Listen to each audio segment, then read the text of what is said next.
Oi pessoal, tudo bem com vocês? Meu nome é Juliana Fiorese e sejam todos bem-vindos ao meu canal. E o vídeo de hoje é mais um diário de leitura do livro Os Miseráveis para o projeto de leitura conjunta que eu tenho feito aqui no canal. Se por acaso você está chegando agora e ainda não sabe do que se trata esse projeto, eu sugiro que vá aqui na descrição desse vídeo e acesse o link com a playlist que tem todos os outros vídeos que já saíram sobre essa leitura por aqui.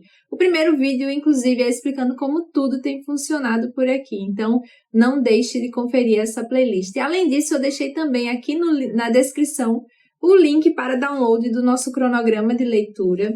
E nesse cronograma tem todos os capítulos e todas as datas em que nós leremos Os Miseráveis até o final do projeto em maio de 2021, se tudo andar nos conformes, não é mesmo?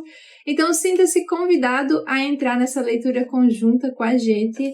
E assim, não tem tempo, né, gente? Todos os vídeos estão salvos aqui, então vocês não precisam ficar correndo na leitura para chegar até onde a gente está no cronograma. Vão lendo com calma, porque esse livro é incrível, cheio de detalhes, e todos os diários que eu tenho feito estão salvos aqui no canal também, e ficarão assim até o término do projeto. Lembrando que esta não é uma leitura aprofundada na obra de Victor Hugo, e nem tampouco são aulas sobre este livro aqui. É mais uma troca de experiências literárias e é justamente isso que eu tenho feito com esses diários de leitura.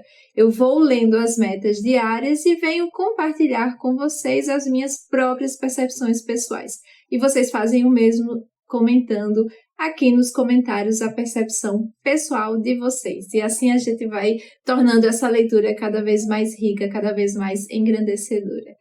No vídeo de hoje nós vamos falar sobre os capítulos 1, 2 e 3 do livro 6º da parte 2. Então, se vocês ainda não leram esses capítulos, eu sugiro que parem o vídeo aqui, leiam os capítulos e depois voltem porque esse vídeo contém spoilers.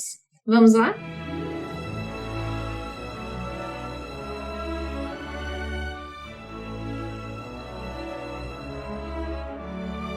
Aqui no livro 6º, que se chama Petit Picpus, a gente vai ficar sabendo nesse primeiro capítulo, que se chama Travessa Picpus, número 62, como era ali aquela construção daquele terreno em que Jean Valjean se encontrava no momento, né? E assim, a gente vai saber como era a construção de uma maneira bem limitada até o ponto que algum visitante conseguia ir, né? Então ele começa dizendo aqui que o jardim era grande, o jardim era até agradável, mas que de certa forma alguma coisa transformava aquilo tudo numa construção muito sombria, né? Apesar de ser agradável. Vai falar que tinha um portão, o grande portão ali que ficava meio entreaberto, não ficava trancado, mas existia um porteiro ali que fazia o controle de quem entrava e quem não entrava, e era muito difícil entrar naquele convento. Para a pessoa entrar lá, ela precisava saber exatamente que palavras usar, né, e que justificativas usar. E dependendo dessas justificativas, o porteiro deixava ou não os visitantes entrarem, as pessoas entrarem ali. Se a pessoa soubesse a maneira de falar com o porteiro, ela entraria e aí a gente vai ficar conhecendo como era esse percurso até chegar num contato com mais pessoas lá dentro, né? Vai dizer aqui que tinha um portão misterioso e aí a pessoa entrava nesse lugar que era tipo uma pequena salinha, um vestíbulo, e nesse vestíbulo tinha uma escada que era muito estreita também, que ia levar o transeunte, né, o visitante, a pessoa que por ali entrasse a um primeiro andar. Vai dizer que a escada e os corredores eles eram bastante iluminados por janelas, né, então por luz natural que ali entrava. Mas ao mesmo tempo que ele vai falar das luzes e de locais iluminados aqui, ele também vai falar alguns cantos que são muito escuros, muito sombrios. O próprio corredor mesmo, se a pessoa estivesse andando em linha reta, era iluminado, mas em determinado ponto ele chegava num ângulo reto que ficava totalmente escuro.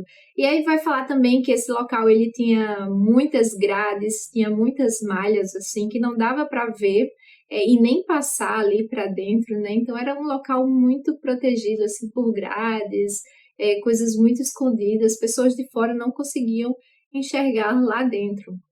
E aí ele vai falando que depois desse corredor a pessoa chegava num localzinho lá, numa sala muito pequena.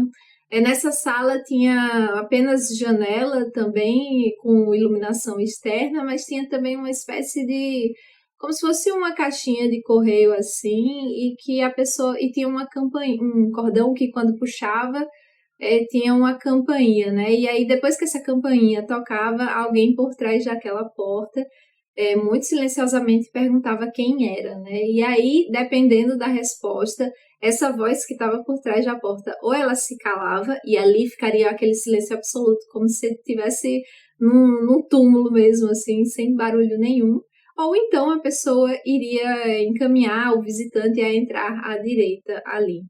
E nesse mesmo jeito, assim, né? Eram pequenos espaços, não dava para ver muito bem o que tinha ali dentro.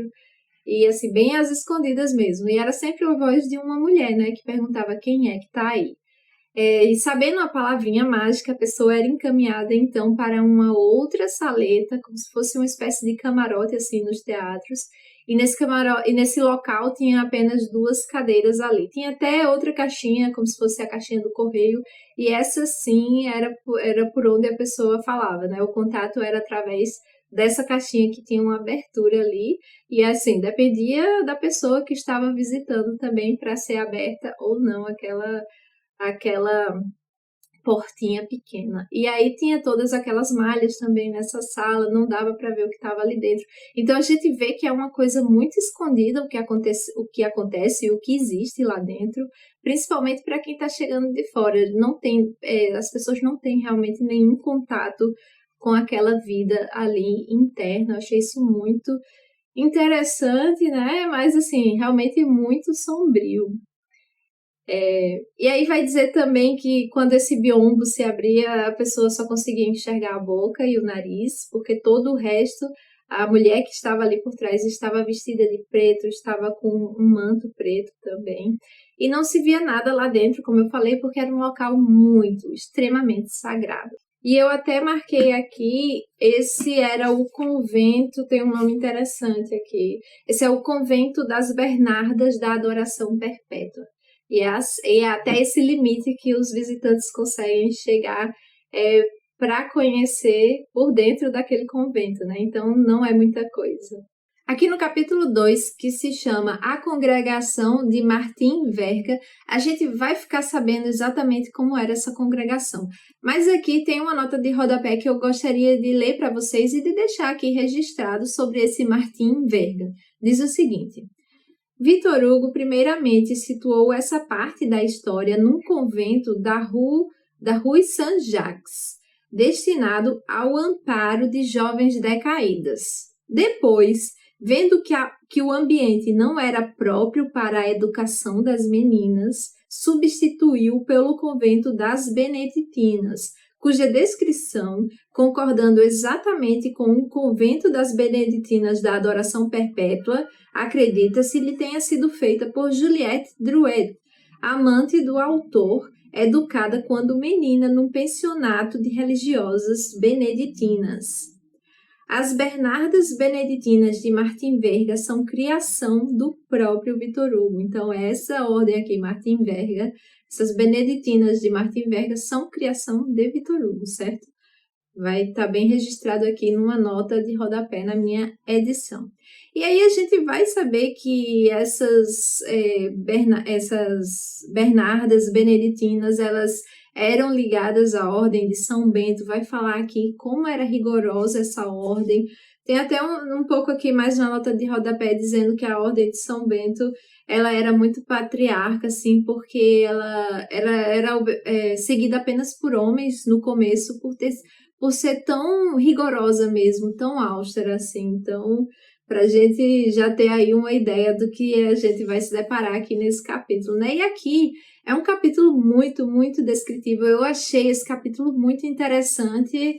Eu me interesso muito por esses assuntos, apesar de não conhecer muito sobre religião, sobre convento e tudo mais, mas é uma coisa que me dá muita curiosidade quando eu estou lendo, né? Eu fico realmente muito interessada nisso. Então, quem conhecer mais e puder acrescentar aqui esse conteúdo, por favor, deixem aqui nos comentários as informações que vocês têm, porque eu vou adorar ler. Realmente é um assunto que me chama a atenção. E aí vai dizer como era toda a vida daquelas mulheres que ali estavam no convento, né? Vai falar que era tudo muito rigoroso, que elas precisavam usar roupa preta, elas se cobriam com véu preto também, ficavam à mostra apenas a boca e o nariz, todo o resto era coberto, né, por véu. E aí vai dizer que elas eram da adoração perpétua, né? E aí eu preciso me informar mesmo me informar melhor como é essa adoração perpétua. Mas tem algumas frases aqui, por ser um capítulo muito descritivo e por eu não entender tanto, eu vou deixar registrado alguns trechos desse capítulo que me chamaram muito a atenção, principalmente por causa desse rigor mesmo que elas tinham, né? Dessa severidade no dia a dia, na vida dessas mulheres. A primeira parte que me chamou a atenção sobre isso foi o seguinte: as Bernardas Beneditinas dessa obediência não comem carne durante o ano inteiro, jejuam na quaresma e em muitos outros dias especiais levantam-se durante o primeiro sono, desde 1 hora da manhã até as 3, para ler o breviário e cantar matinas. Dormem sobre palha e lençóis de sarja em todas as estações. Não tomam banho, jamais acendem a lareira, submetem-se à disciplina todas as sextas-feiras, observam a regra do silêncio, falam somente nas horas de recreio, aliás, muito curtas, e usam o burel durante 6 meses, desde 14 de setembro, festa da exaltação da Santa Cruz, até a Páscoa. Esses 6 meses já são uma moderação. A regra diz o ano todo, mas o burel, insuportável durante o verão, era causa de febres e espasmos nervosos. Foi preciso restringir-lhe o uso. Mesmo com essa moderação, quando as religiosas, no dia 14 de setembro, começam a usar esse hábito, tem 3 ou 4 dias de febre. Obediência, pobreza, castidade, clausura, eis aí seus votos, extremamente agravados pela regra. E aí vai falar como era a eleição das prioras, né, como se fossem as madres superiores ali, as quais as outras eram totalmente submissas, então elas só faziam o que essa priora determinava, né? Vai contar quanto tempo elas ficavam ali, de quanto em quanto tempo faziam-se novas eleições. E mais para frente vai falar também que nenhum homem entrava naquele convento, com exceção de 2. Era o bispo diocesano, era o único que poderia entrar ali, e o outro era o jardineiro, mas esse jardineiro era sempre muito velho e ele sempre usava aquele guiso no joelho, né? Aquele sininho no joelho para fazer barulho e avisar enquanto ele estivesse por perto, porque assim todas as mulheres sairiam dali das redondezas para não se encontrarem com esses homens. Então era uma coisa muito rigorosa mesmo. Mais para frente, teve outra frase que me chamou a atenção, e me chamou a atenção especialmente porque me lembra daquela cena que Jean Valjean olha quando ele tenta observar ali numa parte das janelas, aquela sala. Lembram nos capítulos anteriores que ele vai lá, ele vê como se fosse uma figura humana coberta? Então é exatamente esse momento aqui que está descrevendo, e aí eu entendi o que era aquilo, que quando eu li naquela primeira vez lá, que até ele se assusta, né? Quando eu li, eu fiquei sem entender muito bem o que era aquilo, e aqui tá bem explicadinho do que se trata. Eis a frase. Cada uma, por seu turno, faz o que elas chamam de reparação. A reparação é a prece por todos os pecadores, por todas as faltas, por todas as desordens, por todas as violências, por todas as iniquidades, por todos os crimes que se cometem sobre a terra. Durante 12 horas consecutivas, das 4 horas da tarde às 4 horas da manhã, ou das 4 horas da manhã às 4 horas da tarde, a irmã que faz a reparação fica de joelhos sobre as lajes da capela diante do Santíssimo Sacramento, com as mãos juntas e uma corda ao pescoço. Jean Valjean, ele olha exatamente isso, que parecia que aquela figura humana tinha uma corda no pescoço, vocês lembram? Aí, continuando. Quando o cansaço se torna insuportável, ela se prostra com a face em terra e os braços em cruz. esse é o único alívio permitido. E é justamente isso que Jean Valjean enxerga ali quando ele tenta olhar naquela primeira noite, né, pela primeira vez, aquela janela. E aí ele fica muito assustado. Ele até fala assim, seria muito assustador se fosse uma pessoa morta, mas mais assustador ainda se aquilo fosse uma pessoa viva. E aqui a gente tá vendo que era realmente uma pessoa que estava ali, né? E ele devia ter visto que estava coberto por um cobertor ali por conta das roupas mesmo que elas usavam, né? Elas ficavam quase que 100% cobertas ali com aquelas roupas, com aqueles mantos pretos que elas usavam. Aí, continuando. Nessa atitude, reza por todos os culpados do universo. Isso chega a ser sublime. Então, tá aí a explicação do que Jean Valjean havia visto aquela noite, que ele chega ali no convento. Outra coisa interessante que eu achei aqui, que da mesma forma que elas não tomam banho, elas também não escovam os dentes. E aí vai dizer que todas têm os dentes amarelados.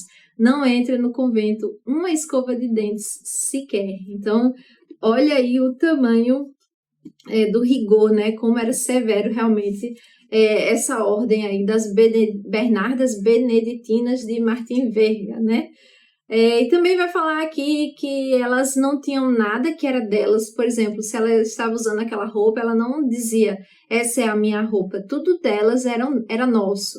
Não existia o quarto, esse quarto é meu. Não, existia o nosso quarto, tudo era nosso. Nada, elas não se apegavam a nada material.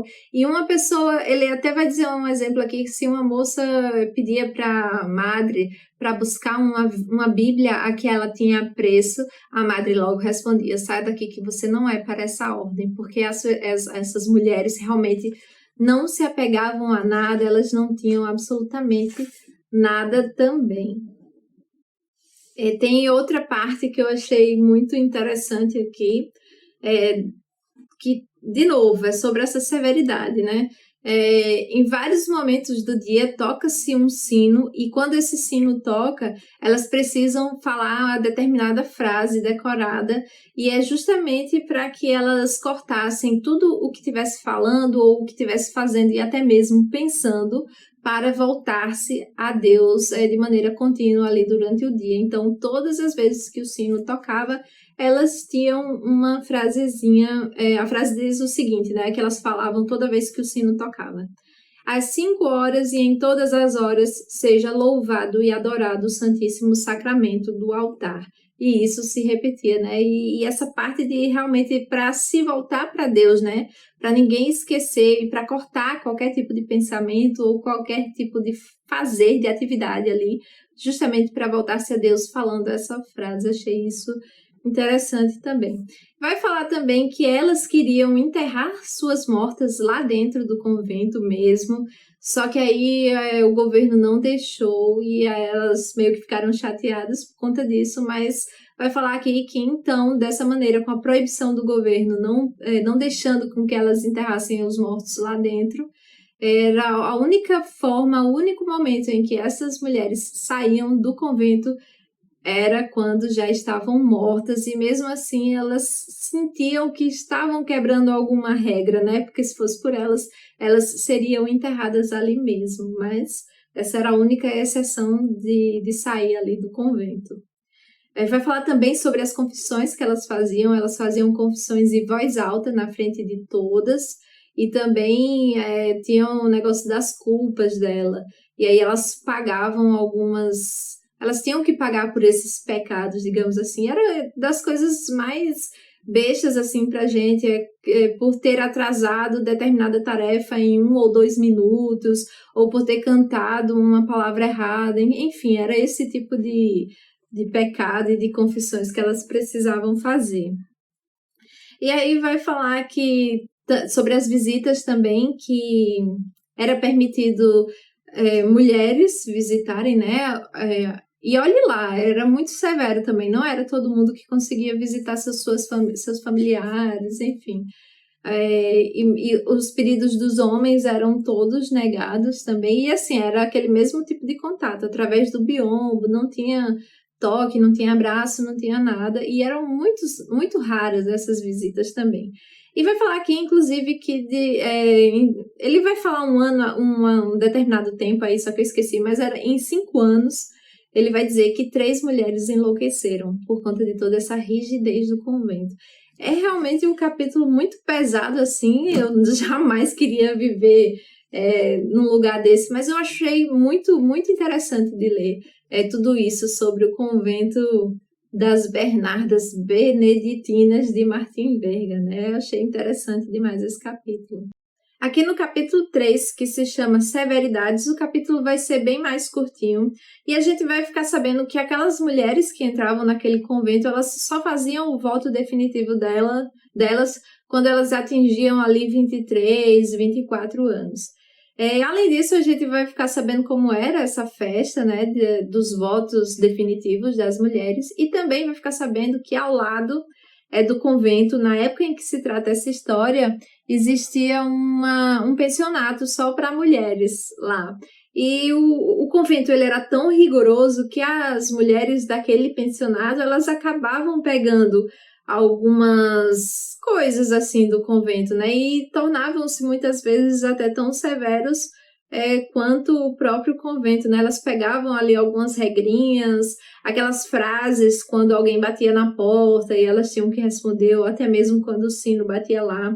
As meninas do pensionato, elas também pegavam isso e elas começavam a repetir também. Então, é bem interessante. Vai falar que muitas daquelas meninas que ali ficavam eram meninas de família rica também, e elas vão ficar tão agarradas às regras do convento que vai ter um caso aqui contando que uma mãe foi visitar a filha com a irmãzinha menor, e ao visitar a irmã, né, essa irmãzinha menor queria abraçar a menina que estava lá no pensionato e a menina não abraçou, eles não permitiam que isso acontecesse, ela inclusive não poderia abraçar nem a mãe. E eu achei isso muito, muito interessante para a gente ver o nível da severidade que tinha aquele convento e que acabou passando para o pessoal que morava ali naquele pensionato que era coladinho com um convento. Então era realmente um negócio muito severo mesmo. É isso, pessoal. Espero que tenham gostado do vídeo de hoje. Vou pedir que deixem um like nesse vídeo, afinal de contas isso me ajuda demais por aqui. E gostaria de saber o que é que vocês estão achando sobre essa parte do convento, né? Esse início aí sobre o convento de Petit Picpus. Me deixem aqui nos comentários a opinião de vocês, vou ficar esperando. Se você ainda não é inscrito no canal, por favor, inscreva-se e ative o sininho, assim você será notificado toda vez que eu enviar vídeos novos e dessa maneira você não perde nada que eu vier postar aqui no canal, tá bom? É isso, pessoal. Muito obrigada por estarem acompanhando essa leitura comigo, por estarem acompanhando aqui os diários de leitura. Vocês têm tornado tudo muito mais agradável, tudo muito mais animado, inclusive, como eu já falei em vários momentos, vocês têm tornado essa leitura muito mais enriquecedora. É isso, pessoal. Vou ficando por aqui. Até o próximo diário de leitura. Um beijo. Tchau, tchau.